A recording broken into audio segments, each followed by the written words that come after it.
ವಾಸು ಟಿವಿಗೆ ಸ್ವಾಗತ. ನಾನು ಸರ್ದಾರ್.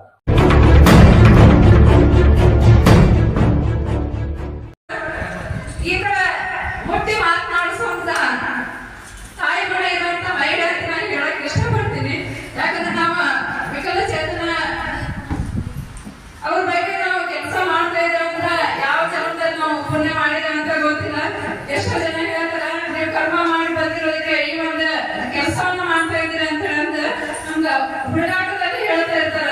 ಬಟ್ ನಾವು ಅನ್ಕೊಂಡಿದ್ದೇವೆ ಪುಣ್ಯ ಮಾಡಿ ಬಂದಿದ್ದೇವೆ ಇಂಥ ಒಂದು ಸ್ಥಾನದಲ್ಲಿ ಕೆಲಸ ಮಾಡ್ಲಿಕ್ಕೆ ಅಂತ ಹೇಳಂದ್ರೆ ಎಷ್ಟೋ ತಾಯಿಯಂದ್ರ ಹೊಟ್ಟೆಯಲ್ಲಿ ಹುಟ್ಟಿದವರು ನಾವೆಲ್ಲರೂ ಇವತ್ತು ಒಂದೇ ತಾಯಿ ಹೊಟ್ಟೆಯಲ್ಲಿ ಹುಟ್ಟಿದವ್ರ ತರ ಕಣ್ಣೀರು ಹಾಕ್ತಾ ಇದ್ರು ನಾವೇನು.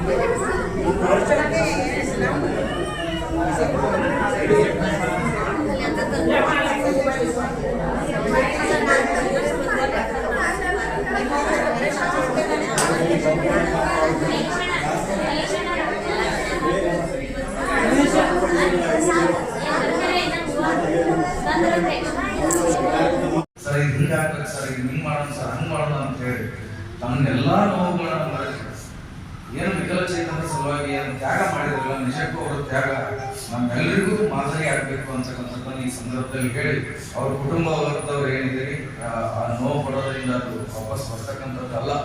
ನೀವು ಖುಷಿ ಪಡ್ಬೇಕು. ಆಕ್ಚುಲಿ ನಿಮ್ಮ ಮಗಳ ಇನ್ನೊಂದು ಮುಖ ಇವತ್ತು ನೋಡಕತ್ತೀರಿ. ನೀವೇನೋ ಮನ್ಯಾಗ ಕೂತ್ಕೊ ಏನ್ ಮಾಡ್ತಾವ ಅಂದದ್ದು ಅಷ್ಟೇ ಗೊತ್ತಿ ನಿಮಗೆ. ಇವತ್ತು ನಿಮ್ಮ ಮಗಳ ಶಕ್ತಿ ಏನು ಅನ್ನೋದನ್ನ ಈ ಸಮಾಜ ನಿಮ್ಗೆ ತೋರಿಸ್ಕೊಟ್ಟಿದೆ. ಅಂತ ಮಗಳನ್ನ ಹೆತ್ತಿರ್ತಕ್ಕಂಥ ನಿಮ್ಗೆ ಭಗವಂತ ಅವಳ ಏನೋ ಒಂದು ಅಗಲಿಕೆ ನೋವೇನಿದೆ ಅದನ್ನ ಸಹಿಸ್ತಕ್ಕಂಥ ಶಕ್ತಿಯನ್ನು ತಮ್ಮ ಕೊಡ್ಲಿ. ತಾಲೂಕಿಗೆ ಆ ಸಂಸ್ಥೆಗೆ ನಾನು ಅಧ್ಯಕ್ಷತೆ. ಬಾಲ ಬೆಂಗಳೂರಿಗೆ ಒಂದು ಸಲಹೆ ಕೊಟ್ಟರು. ಅವ್ರು ಬಂದಾಗ ನನ್ನ ಮಾತು ನೆನಪಾಯ್ತು. ಯಾಕಂದ್ರೆ ಅವ್ರು ಬಂದಾಗ ನಮ್ಮಲ್ಲಿ ಫೋಟೋ ನೋಡ್ತಾಯಿತ್ತು. ಅದು ಜೊತೆ ನಮ್ಮ ನಿಕಟ ಸಂಪರ್ಕ ಬಂದ್ರಿಂದ ಅದನ್ನು ದೊಡ್ಡವೇ ತಿಳ್ಬೋದು. ಒಂದು ವಿಶೇಷ ಏನಪ್ಪ ಅಂತಂದ್ರೆ ಅಲ್ಲಿ 37 ಜನ ಹೆಣ್ಮಕ್ಳು ರಂಗೋಲಿಗಳು ಭಾವಿಸಿದ್ರು. ಅನ್ನ ನೀವು ಅವ್ರಿಗೆ ಯಾಕೆ ಪ್ರಥಮ ದ್ವಿತೀಯ ಬಹುಮಾನ ತಗೋಬೇಡಿ, ಎಲ್ಲರಿಗೆ ಬಹುಮಾನ ಕೊಡುತ್ತೆ. ಒಂದು ಒಳ್ಳೆ ಸಲಹೆ ಕೊಟ್ಟರು. ಅಂದ್ರೆ ಅವ್ರಿಗೆ ಅಸಮಾಧಾನ ಆಗಬಾರ್ದು. ಅವತ್ತು ಬಾಲಕರಿಗಿಂತ ಹೆಚ್ಚು ಅಲ್ಲಿ ಮನೆ ಭಾಗವಹಿಸಿದ್ರು. ಅದು ಬಿಜಾಪುರ ಮಾತ್ರ ಅತಿ ಹೆಚ್ಚು ಅಲ್ಲಿ ಭಾಗವಹಿಸಿದ್ರು. ಅವ್ರ ಟೀಮ್ ಇತ್ತು. ಇವಾಗ ನನಗೆ ಒಂಥರ ಮೊನ್ನೆ ಅವರು 5 ದಿವಸ ತಿಳ್ಕೊಂಡಾಗ ಅವ್ರ ಫೋಟೋ ನೋಡಿದ್ರೆ ಬಹಳ ಗುಣ ಇತ್ತು. ನಾನು ಔಟ್ ಆಫ್ ಕಂಟ್ರಿ ಕಬಡ್ಡಿಗೆ ಹೋದಾಗ ಫಸ್ಟ್ ಅವ್ರ ರಿಲೇಷನ್ ಬಿಡಿಯೊಳಗೆ ಅವ್ರ ರಿಲೇಷನ್ ಜಾಗ ಮಾಡೋದು ಬಂದು ಕೇಳಿಸಿ ಅವ್ರಿಗೆ ನಾನು ಔಟ್ ಆಫ್ ಕಂಟ್ರಿ ಹೋಗಿ ಮುಂದೆ ನನ್ನ ಆರ್ತಿ ಮಾಡಿ ನನಗೆ ಔಟ್ ಆಫ್ ಕಂಟ್ರಿ ಅವ್ರು ಹೆಲ್ಪ್ ಮಾಡಿದ್ರು. ಅವ್ರ ಆರ್ತಿ ಮಾಡೋದ್ರಿಂದ ನನ್ನ ತಯಾರಿಸಲಿ ಭಾರತ ಕಬಡ್ಡಿ ತಂಡ ಕ್ಯಾಪ್ಟನ್ ಆಗಿ ನಮಸ್ತ ಅಂತೇಳಿ ಅವ್ರ ಆಶೀರ್ವಾದ ನನ್ನ ಪ್ರಮುಖ ಕಾರಣ ಇತ್ತು. ಇವತ್ತು ಅವ್ರಿಗೆ ಇಲ್ಲ, ಅದಕ್ಕೆ ಅವ್ರ ಆದರ್ಶ ತತ್ವ ಸಿದ್ಧಾಂತ ಇವತ್ತು ನಾವೆಲ್ಲರೂ ಕೂಡಿ ನಾವು ಅದನ್ನ ಜಾರಿ ತರಬೇಕು. ನೋಡಿ ಅವ್ರ ಬಗ್ಗೆ ಒಂದು ಅಪಾರ ಪ್ರೀತಿ ಇಟ್ಟಂತ ನಮ್ಮ ಜಿಲ್ಲಾ ಅಂಗವಿಕಲ ಅಧಿಕಾರಿ